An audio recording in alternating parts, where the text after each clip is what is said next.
미래를 보는 척 JTB. 안녕하세요. JTB J입니다.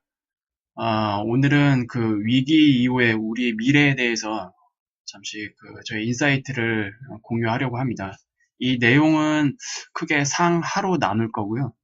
어떻게 보면 여러분들이 그동안 궁금해 하셨던 위기 이후에 뭐 어떤 시스템이 오고, 그리고 또 많은 분들이 위기 이후에 올 통화 시스템으로 대부분 그 세계 단일 통화를 언급을 하고 있잖아요. 그리고 그게 뭐 가상화폐가 될 거다. 뭐 이런 논란들이 있는데, 일단 통화에 대한 부분은 금요일 날 그 하편에서 다룰 예정이고요. 오늘은 전반적으로 크게 한번 짚어보도록 하겠습니다. 일단 4차 산업 시대의 그 실체에 대해서 조금 설명을 해드리려고 하는데요. 일단 요게 나와 있는 것들은 인프라 기술입니다. 녹색으로 표시된 것들은 뭐 5G 환경, 그리고 보안 기술, 뭐 양자 컴퓨터, 자율주행, 뭐 AR, VR, 클라우드, 빅데이터, 블록체인, 사물 인터넷, 3D 컴퓨터 이런 것들 등등이 다 4차 산업 시대를 구성을 하는 그 핵심 기술들이 되겠고요. 그리고 거기에 인공지능이랑 결합이 돼서 어떤 플랫폼들이 나오느냐 이런 것들이 이제 실제 4차 산업을 열 때 가장 중요한 열쇠가 될 겁니다. 이 기술들이 이제 4차 산업을 열기 위한 이제 인프라 기술에 가깝다고 제가 말씀을 드렸는데요. 어, 이런 것들이 완성 궤도에 오르고 모든 공간에 구축되어야만 우리가 진짜로 4차 산업 시대를 활짝 열 수가 있습니다. 반대로 얘기해서 이런 기술이 완성 궤도에 오르고 모든 공간에 구축되기 전까지는 4차, 명확하게 말하면 4차 산업 시대는 아닙니다. 4차 산업 시대를 위한 과도기적 시대라고 보는 게 훨씬 더 이해하기가 좋을 거예요. 뭐 최근 1년, 2년 전부터 회자되기 시작했죠. 이런 기술들이. 그래서 뭐 주식시장에서도 이런 테마를 가지고 많은 4차 산업 테마군을 형성을 했었고, 그리고 여기에 뭐 많은 자금들이 투입이 되면서 급등락을 반복을 했었습니다. 하지만 이거는 4차 산업 인프라 기술일 뿐이고요. 이게 전부가 아닙니다. 이거는 4차 산업이라는 것 자체를 100%로 논다면 이런 기술들이 이제 구축되고 이제 완성이 되는 시기, 그런 것들은 뭐 비중으로 따진다면 10%?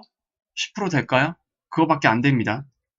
그러니까 주류 매체들이나 뭐 기타 뭐 전문가들이 언급하는 4차 산업은 뭐 이런 기술들이 뭐 나오고 뭐 이런 기술들로 인해서 우리는 뭐 혁신적인 문명을 맞이할 거다 이렇게 얘기하는데 그것조차도 어, 넓은 백사장에서 모래 한 줌 주운 것만큼 그 정도밖에 이야기가 안 됩니다. 훨씬 더 우리가 상상하는 것보다 거대한 세상이고 전혀 다른 문명입니다. 많은 사람들이 이제 관심 있어 하는 가상화폐. 이거 역시 이 기술들 위에서 발행이 되고 관리되는 가상화폐가 정말로 우리가 미래에 쓰일 가상화폐입니다. 대부분 가상화폐 신봉자들은 어떻게 얘기하고 있죠? 이미 발행된 그 가상화폐, 특히 비트코인. 비트코인이 미래를 대신할 거라고 각자 나름대로 논리는 만들고 있습니다. 그래서 강조를 하고 있는데 냉정하게 봤을 때 아직까지는 투자 시장의 하나로밖에 보이지 않습니다. 가상화폐에 대한 이야기는 일단 제가 다음 금요일 날 하편에서 자세히 말씀을 드릴게요. 그래서 어쨌든 그 4차 산업 시대를 열기 위한 이 기술들이 일단 본 궤도에 올라와야 된다. 그리고 모든 공간에 이것들이 다 구축이 돼서 어, 실제로 활용될 수 있어야 된다. 그 바탕 위에 뛰어난 인공지능의 결합으로 실질적인 4차 산업 시대가 열린다. 이렇게 이해를 하시면 됩니다. 그리고 이제 천문학적인 자본 투입 필요에 대해서 좀 말씀을 드리려고 하는데, 이 기술들이 모든 공간에 사용되도록 구축을 하고 적용할 수 있는 수준으로 기술 향상을 이루기 위해서는 정말로 천문학적인 자본이 필요합니다. 이거를 모든 공간에 구축하는 거에 특히 많은 비용이 들어가겠죠. 그 외 기술 향상은 이제 인력 비용, 인건비가 되겠지만 아무튼 실제적으로 천문학적인 비용이 들어가는 것은 이쪽 부분일 겁니다. 이 과정은 이제 기존의 기업들이 이윤을 남기기 위해서 혁신적인 제품을 생산하는 개념이 아닙니다. 그런 차원이 아니에요. 4차 산업시대의 기본이 되는 시스템을 구축하는 과정입니다. 그래서 모든 기업들, 국가들, 개인들이 다 그 기반 위에서 움직이게 할 수 있는 그런 시스템을 구축을 하는 거예요. 현재 우리가 안고 있는 그 부채 문제, 그리고 금융 시스템은 이제 4차 산업 인프라 구축 시기 전에 반드시 해결을 해야 됩니다. 이 천문학적 자본 투입이 필요하기 때문에. 그리고 이미 우리는 이제 그러한 위기에 점점 가까이 가고 있다라는 것을 제가 현재까지 40여 개가 넘는 영상을 통해서 충분히 설명을 해드렸다고 저는 생각을 하고요. 이 부분에 대해서는 좀 생략을 하겠습니다. 우리가 여기서 이제 이해할 건 뭐냐면 다음 시대를 위해서라도 지금의 경제 구조와 시스템 그리고 부채 문제를 해결을 해야 한다는 그런 필요성이 충분하다는 거고요. 그리고 그 흐름 속에서 유례없는 위기가 오고 있기 때문에 어쩌면 이거는 이제 역사의 거대한 전환점을 우리가 맞이하고 있는 게 아닌가라고 저는 개인적으로 의심을 하고 있습니다. 그래서 전체적인 이제 우리 인류 역사의 그 과거와 미래를 조금 제가 표로 복잡해 보일 수도 있는데 하나하나 설명해 드리면서 조금 천천히 짚어볼게요. 일단 지금 우리가 사는 시대가 어떤 시대인지 개인적으로 충분히 고민을 해왔고요. 그리고 그동안 생각해 왔던 거를 이제 이번 시간을 통해서 여러분들에게 공유를 해드리는 겁니다. 일단 기본적으로 그 국가라고 할 수 있는 고대 사회 출현 시기부터 따져본다면 우리가 고대 사회를 이제 거쳐서 중세 사회로 넘어왔고요. 중세 사회에서 근대 사회로 넘어왔습니다. 그리고 중세에서 현대 사회로 넘어왔어요. 이것들 자체가 다 패러다임의 전환이에요. 이런 것들이. 그리고 지금 우리 현재는 이 시점이 있죠. 그리고 다가오는 그 위기를 거쳐서 그 위기를 벗어나면 이제 본격적으로 다음 시스템이 이제 새로운 시스템이 도입이 되겠죠. 그러면서 본격적으로 4차 산업 시대를 열기 위한 인프라 구축 시기로 들어갑니다. 이때는 4차 산업 시대를 열기 위한 과도기 시기입니다. 뭐 이때는 대부분 현재 그 뭐 여러 언론 매체들에서 예측하길 전문가들이 예측하길 뭐 2030년, 2035년 뭐 이때쯤이 될 거다라고 얘기하는데 이거는 우리가 위기를 어떻게 겪느냐에 따라서 좀 달라질 수 있다고 생각을 하고요. 그리고 이 시기는 뭐 신밖에 모르겠죠. 어쨌든 대략 이쯤이 되지 않을까라고 예측을 하고 있습니다. 그리고 인프라 구축이 끝나면 본격적으로 4차 산업 시대가 열립니다.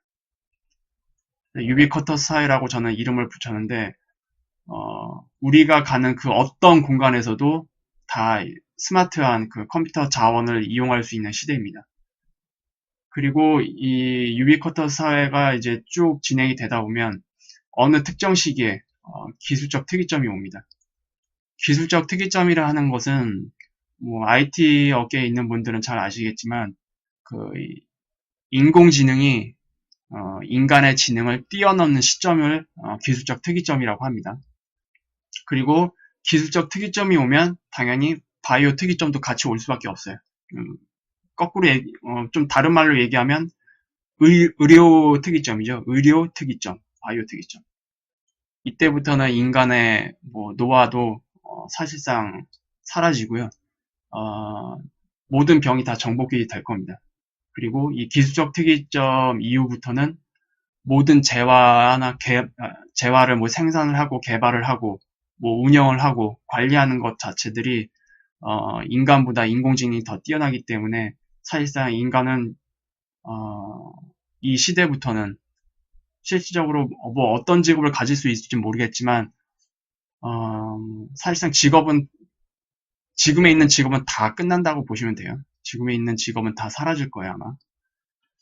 그리고 이때 뭐 기술들 자체들도 이제 혁신적인 기술들이 이제 매일매일 쏟아져 나올 텐데 이때부터는 대부분 이런 기술들의 개발이 인공지능이 합니다. 인간이 기술을 개발을 하는 게 아니에요. 전혀 다른 문명입니다. 이때부터는. 뭐 한 가지 좀 이것과 관련해서 예시를 드리자면은 MIT 공대에서 개발팀이 시뮬레이션을 했습니다. 개발팀 전체가 10,000년 동안 할 수 있는 일을 기술적 특이점이 이후에 그 AI는 그 일을 얼마 만에 할 수 있을까라는 시뮬레이션을 돌렸는데 일주일 만에 끝냈다고 하네요. 한마디로 기존의 그 발전 과정을 대폭 단축시키는 겁니다. 그리고 이때부터는 매년마다 우리의 그 현재 인류 문명을 타임머신을 태우고 그냥 미래로 보내버리는 속도랑 거의 비슷할 거예요. 전혀 다른 문명으로 진화하는 시점입니다. 기술적 특이점부터는. 그래서 현재 기술적 특이점이 뭐 대부분 2045년 전으로 올 거다라고 예상을 하고 있는데 이것보다 빠를 수도 있고 늦어질 수도 있어요. 이것도 역시 신만이 알겠죠. 그래서 기술적 특이점이 온 이후부터는 대부분 그 인간이 궁금해왔던 뭐 중력장에 대한 수수께끼도 다 풀리고요. 모든 에너지에 대한 수수께끼도 다 풀리고 그리고 현재 우리가 궁금해왔던 신물질들 그리고 신소재들 뭐 반물질 이런 것들에 대한 실질적인 그 개발과 이용이 이때부터 저는 시작이 되지 않을까 생각을 하고 있어요. 그리고 로켓의 기술도 굉장히 발달이 될 수밖에 없겠죠. 아마 빛의 속도로 갈 수 있는 그런 엔진에 대한 개발 이런 것들도 다 AI에 의해서 개발이 될 겁니다. 엄청난 속도로. 이때부터는 우주 문명이 이제 열린다고 보시면 돼요. 지구 안에서만 생활하는 게 아닙니다. 이때부터는. 그래서 일단 현재 큰 흐름은 이렇게 되고 밑에 이제 설명을 해드릴 텐데 뭐 고대 사회, 중세 사회, 근대 사회, 현대 사회 그리고 인프라를 구축하는 그 어느 시점까지는 인간이 노동을 통해서 먹고 사는 시대입니다. 물론 인프라 구축 시기로 이제 들어가면은 인간이 노동을 통해 먹고 사는 직업들이 점점점 줄어들긴 하겠죠.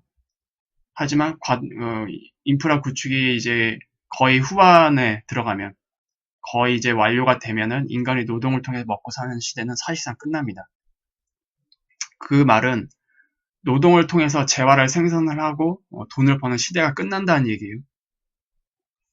이때부터는 인간이 노동으로 먹고 살 수 없는 시대입니다. 뭔가 다른 것을 해야 돼요. 그리고 이 시대는 지난 5,000년 고대 사회부터 쭉 이어온 그런 양적 발전 시대입니다. 인간이 무엇을 통해서 생산을 하고 그리고 기술 발전을 이뤄내고 그리고 양적으로 발전해왔던 시대고요. 이 시대 인프라 구축이 이제 끝나는 시점부터는 완전한 질적 발전 시대로 이제 바뀝니다. 그러니까 지난 5,000년간의 문명이랑 이 문명은 아예 다른 문명으로 통으로 넘어가는 거예요. 통으로. 그래서 제가 말씀드렸잖아요.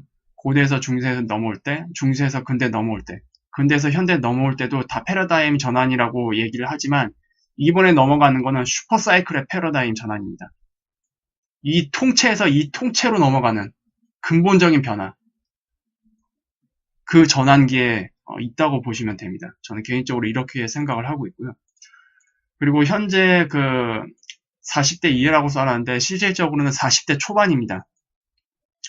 40대 초반 이하 세대는 이 문명, 양적 발전 시대의 문명과 질적 발전 시대의 문명을 모두 경험하는 유일무이한 세대가 될 거고요.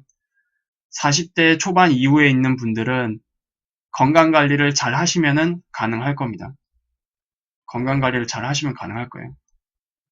대부분의 그런 이 내용을 잘 알고 있는 40대 이후 분들은 다 뭐에 신경을 쓰고 있죠? 건강에 신경 쓰고 있습니다. 실제로 구글의 그 레이커즈 와일도 건강에만 모든 재산을 다 때려붓고 있죠. 왜냐? 기술적 특이점까지만 버티면 바이오 특이점이 연달아 오는데 이때는 노화와 질병이 다 해방이 되기 때문에 뭐 우리가 뭐 100세 시대, 100세 시대 이러잖아요. 여기서부터는 100세 시대가 아닙니다. 몇백 세 시대가 될지 그건 아무도 몰라요. 그건 아무도 모릅니다. 이론상으로 몇백 세가 가능하기 때문에 그런 말이 나오는 겁니다.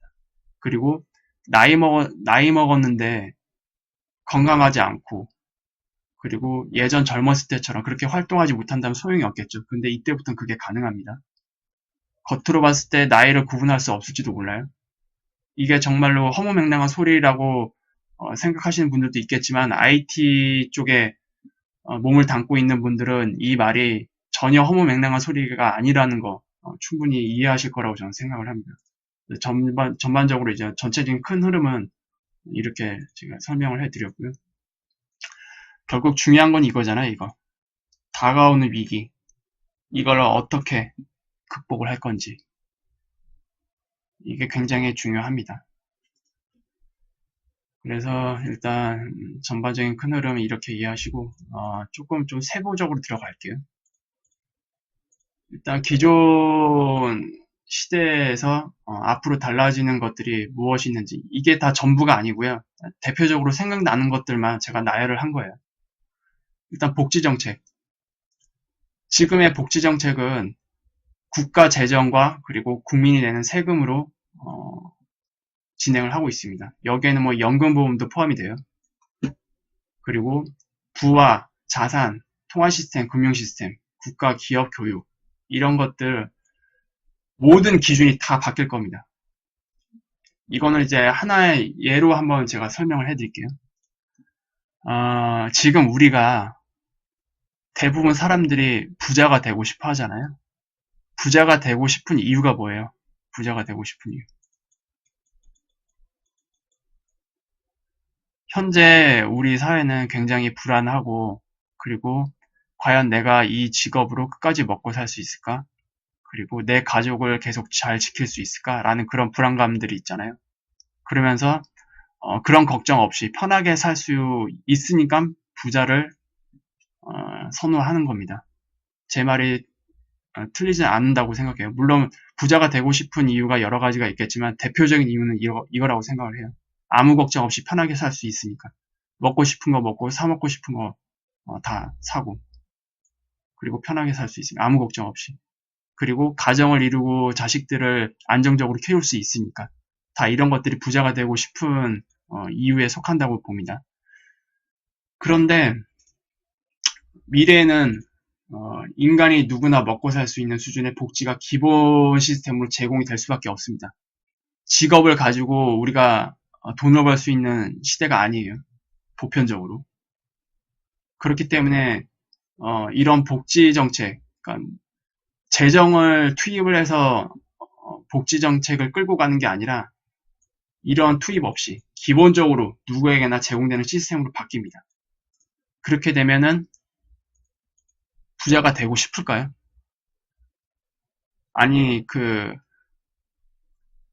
아무 걱정 없이 먹고 사는데 지장 없이 편하게 살 수 있으려고 부자가 되고 싶어 하는데 개념이 바뀌잖아요. 이것들이 다 제공이 되는데 이 문제가 해결이 되는데 여러분들이 부자가 되고 싶은 생각이 들 것 같아요? 부자가 굳이 될 필요가 없습니다. 지금 기준의 부자에는. 아마 부자의 기준이 바뀔 거예요. 부의 기준이. 부의 기준이 바뀔 수밖에 없습니다.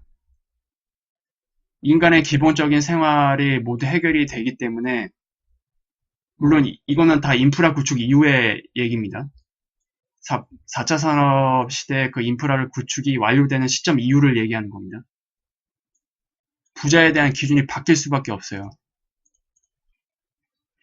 그리고 반대로 말해서 가난의 기준은 어떻게 바뀔까요? 가난. 지금 우리가 얘기하고 있는 가난이란 뭐예요? 가난은 정말로 돈이 없어서 먹고 살기조차도 매우 힘든 사람들을 우리가 통상적으로 가난한 사람들이라고 얘기를 합니다. 근데 미래에는 이게 다 해결이 되잖아요.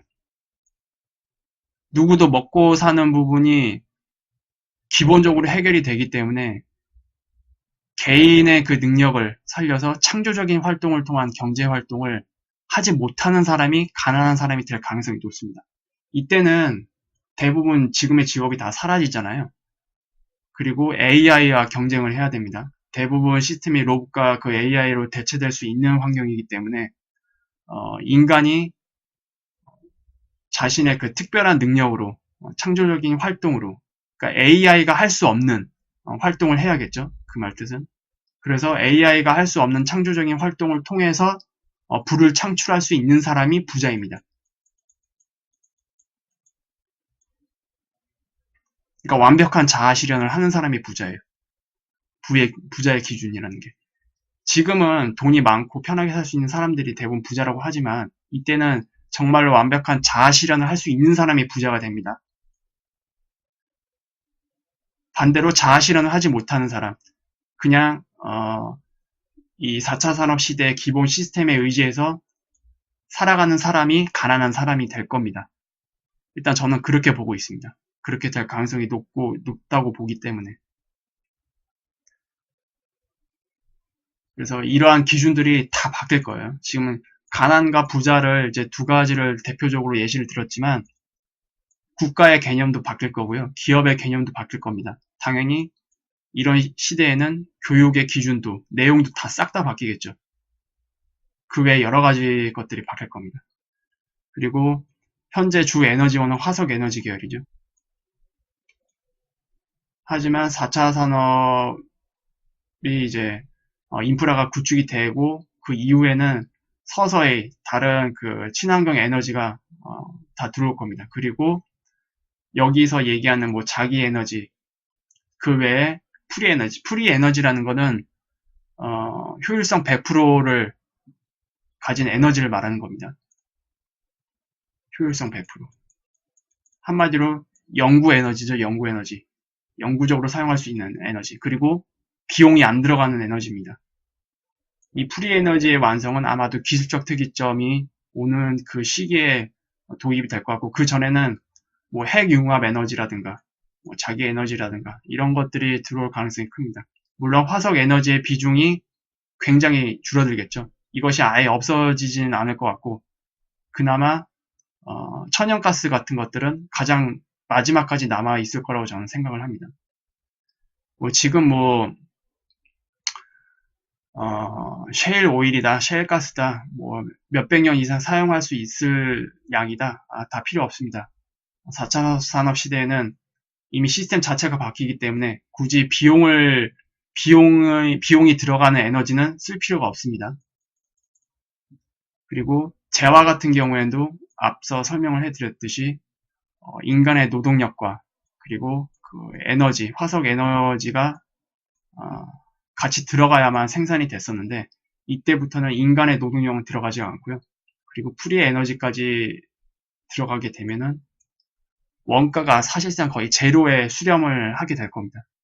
재화를 생산하는데 돈이 거의 안 들어갈 거예요. 그래서 기본적으로 인간에게 먹고 살 수 있는 것들을 제공할 수 있다라는 얘기가 성립이 됩니다. 그리고 기업 같은 경우에도 지금은 대부분 이윤 추구를 위해서 기업을 운영을 하잖아요. 이때부터는 개념이 달라집니다. 사회 시스템 구축을 이제 담당을 할 거고요. 완벽한 복지 서비스를 제공을 할 겁니다. 그리고 이를 통해서 이제 이윤이 나올 텐데 이 이윤은 어떤 방식으로 될지 제가 감히 상상을 하기는 좀 어려울 것 같아요. 하지만 지금 방식의 이윤 추구는 아닐 겁니다. 그건 확실해요. 그리고 현재 우리는 인간이 다양한 직업을 통해서 경제 활동을 하고 있잖아요. 이때는 대부분 내용들이 AI로 대체될 수 있기 때문에 우리 인간마다 각자 다 가지고 있는 특기가 있을 거란 말이에요. 그 특기를 활용을 해서 창조적인 활동을 할 수 있는 사람만이 직업을 가질 수가 있습니다. 그 외에는 대부분 다 기본 시스템에 의지한 채로 그냥 살아가는 그런 세상이 될 겁니다. 그래서 이렇게 기존 문명과 달라지는 것들을 제가 설명을 해드렸고요. 일단 크게 좀 예시를 조금 드리려고 하는데 시대에 뒤떨어진 연금 제도는 사라질 거다. 제가 이렇게 제목을 들었어요. 일단 지금 우리가 최근 회자가 되고 있는 그 연금 있잖아요. 국민연금. 이게 어디서부터 시작이 됐는지 좀 설명을 해드릴게요. 우리나라 공적연금 제도는 1960년 공무원 연금 제도의 도입에서 시작이 되었으며 일반 국민을 대상으로 하는 공적연금 제도는 1973년에 제정된 국민복지연금법을 바탕으로 1986년 12월 31일에 전면 개정한 국민연금법에 의해 1988년부터 실시되고 있다. 지금의 우리 그 국민연금 자체가 사실상 1988년도에 만든 거예요. 이때부터 시행된 거예요. 1988년도에 앞으로 이러한 시대가 올 거라고 예상을 했겠어요? 다 계산했을까요? 절대로 저는 그렇게 보지 않습니다. 4차 산업 시대가 열릴 거라는 생각을 이때는 절대로 할 수 없었을 겁니다. 정부가. 장담할게요. 여러분도 분명히 그건 수긍할 겁니다. 전 세계는 이제 초고령화 시대로 진입할 수밖에 없습니다. 우리나라뿐만 아니라. 그리고 기술과 의료가 발전할수록 특히 기술적 특이점, 바이오 특이점이 오면은 초고령화에 대한 기준 자체가 바뀌겠죠. 연령이 어떻게 바뀔지 모르기 때문에. 우리 인간이 언제까지 살 수 있을지 계산할 수가 없기 때문에 초고령화라는 그 단어 자체 개념도 다 바뀔 겁니다. 그리고 지금 기준으로 생산 가능 인구 대비 부양 인구 수는 계속 늘어갈 겁니다. 이 정책은 인간이 노동으로 먹고 살 수 없는 시대로 전환되면 더 이상 유효하지 않은 정책이 됩니다. 게다가 이제 직업의 상당 부분이 사라지기 때문에 돈을 벌 수 있는 직업이 매우 제한적일 거예요. 인프라 구축이 완료되는 시점이 되면은 매우 제한적일 겁니다. 그리고 아마도 가장 마지막까지 살아남는 직업이 이제 4차 산업 인프라 구축을 완료하기 위한 IT 엔지니어 계열 직종이 될 거고요. 당연히 세수는 줄어들 수밖에 없겠죠. 뭐 돈을 벌어야 뭐 어떻게 하지. 국민들은 이제 가난해질 겁니다. 그리고 현재 정부와 주류 매체들은 이 4차 산업 시대를 너무 과소평가하고 있어요. 이거는 이제 우리가 이제껏 경험해왔던 문명과 근본적으로 다른 문명으로 제가 말씀을 드렸습니다. 그리고 49번 영상, 그러니까 바로 이전 영상이죠. IT 엔지니어들은 이것이 어떤 뜻인지 아주 잘 알고 있다고 제가 말씀드렸죠. 뭐 국민연금 이거 이 상태로 계속 들고 갈 수도 없고요. 제가 앞서 말씀드린 그 40대 이하 세대는 국민연금 이거 혜택 못 받을 가능성이 커요. 아마 다음 4차 산업시대에 새로 들어오는 복지 시스템의 혜택을 받을 가능성이 높습니다. 그래서 저는 개인적으로 뭐 프리랜서로 활동하고 있기 때문에 국민연금을 내지 않습니다. 그 전까지는 회사 생활을 할 때까지는 국민연금을 냈었는데 저는 그때 이 생각을 했어요. 국민연금 내는 것 나는 어차피 혜택을 못 받겠지만 내가 낸 돈으로 부모님이 혜택을 받는다고 생각을 하자. 그렇게 그냥 편하게 생각을 했습니다. 뭐 어쨌든 이 정도로 설명을 해드리면 될 것 같고 일단 우리 모두가 이제 다음 위기에 직면을 하게 되면 정말 유례없는 불황 시기를 거쳐서 미래를 내다볼 수 있는 새로운 금융 시스템을 도입할 수밖에 없습니다. 그래야만 이 문제 해결할 수 있잖아요. 점점 직업은 사라지고 인프라 구축 완료 시기가 다가오면 다가올수록 많은 사람들이 돈을 벌 수 있는 직업을 갖기가 힘들 거예요. 그래서 위기 이후에 오는 그 금융 시스템을 정말로 잘 도입을 해야 됩니다. 이 문제들을 어느 정도 다 감안을 해야 됩니다. 그래서 4차 산업 인프라 구축이 끝나기 전에 인간의 복지에 대한 시스템 구축을 끝내야 됩니다. 이때. 그래야 인프라 구축 이후에 본격적인 4차 산업 시대가 열릴 때 우리 인간의 그 삶에 대한 근본적인 문제도 연착륙시킬 수가 있겠죠. 그리고 이번 위기 다음에 출연할 통화로 많은 사람들이 이제 세계 단일 통화로 언급을 하는데 이것도 마찬가지로 앞서 그 가상화폐랑 연결지어서 하편에서 다룰 예정입니다. 하편에서 다룰 예정이니까 그 부분은 궁금해 하시더라도 금요일날 같이 이제 살펴보도록 할게요. 그래서 일단 제가 총 내용을 이제 만들면서 개인적인 바람이 조금 있습니다. 이거는 뭐 지난 10번 영상에서 후반에서도 제가 조금 설명을 해드렸는데 일단 지금 우리 사회는 자본주의라는 커다란 환경 속에서 그 안에 자유민주주의도 있고 사회주의 체제도 있습니다. 이렇게 되겠죠. 자본주의가 있다면 그 안에 자유민주주의 그리고 사회주의, 물론 비중은 자유민주주의 체제를 유지하는 비중이 훨씬 더 많죠. 이거는 이제 양적 발전 시대. 이 시대는 대부분 경쟁을 통해서 제로섬 게임에서 승리하는 개인이나 기업, 국가가 부와 권력을 쌓을 수밖에 없었던 환경입니다. 이것 자체가 근본적으로 다 바뀐다고 말씀을 드렸죠. 특히 자본주의는 인간을 이제 더 이상 존엄하지 않게 했습니다. 그리고 모든 것을 돈의 힘으로 해결하라는 패단을 낳았죠. 4차 산업 시대는 자본주의가 아니라 인본주의 환경이 구축이 되어야 됩니다. 반드시. 사실상 완전 복지를 구현을 해야 되는 상황이기 때문에 인간이 중심이 되지 않으면 정말로 암울한 사회가 될 거예요. 어쨌든 우리가 4차 산업 시대를 여는 목적이 인간 모두가 행복하게 살 수 있는 세상을 위해서 만드는 거잖아요. 그러기 위해서는 다가오는 위기에서 많은 사람들이 그 자본주의라는 것에 대해서 궁극적으로 눈을 뜨고요. 그리고 각성할 수밖에 없는 엄청난 고난과 역경을 경험할 것으로 저는 예상을 합니다. 그리고 이때 많은 사람들이 정말로 깨어지길 바라고요. 그 위기를 그래서 잘 살려서 미래를 위한 좋은 기회로 삼을 수 있는 그러한 위기가 되었으면 좋겠어요.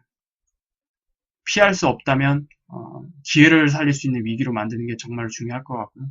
그리고 지금 시점은 과거에 있었던 그런 패러다임의 전환과는 근본적으로 다르다고 했습니다. 슈퍼사이클 패러다임 전환이라고 말씀을 드렸고 그 이유는 제가 이 표를 통해서 저는 저 나름대로 논리적으로 설명을 했다고 생각을 합니다.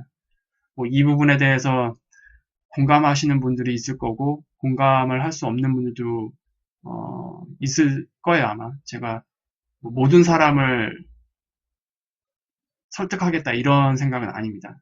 일단 제가 생각하는 것들을 여러분들에게 공유를 해드린 거고 IT 업종에서 지금 생활을 하시는 특히 엔지니어 분들은 제가 이렇게 써놓은 것들, 정리된 것들을 상당 부분 공감하실 거라고 저는 생각을 하고요. IT 부분과 이제 상관없는 영역에서 생활하시는 분들은 아니 이게 무슨 내용이야? SF 영화야 뭐야? 이렇게 생각하실 수도 있어요. 하지만 현실입니다. 주위에 그 IT 업종에서 좀 이름을 날린다고 하는 그 개발자분들한테 다 물어보세요. 이게 절대로 SF의 영화에서 나오는 그런 내용들이 아닙니다. 그만큼 우리 실생활에서 지금 진행이 되고 있는 문제고요. 그리고 이미 상당 부분 이런 기술들의 초보적인 기술들은 AI로 대체되기 시작하고 있습니다. 그래서 오늘 이 시간은 이제 이전까지 다뤘던 그 위기에 초점을 맞추지 않고 위기 이후에 우리 미래에 대해서 조금 공유할 수 있는 시간을 가져봤고요. 다음 시간에도 마찬가지로 그 하편을 통해서 통화 관련으로 얘기를 이어나가 보도록 하겠습니다. 유익한 영상이 되셨다면 구독, 알람, 좋아요 부탁드리고요. 다음 영상에서 다시 뵙도록 하겠습니다. 감사합니다.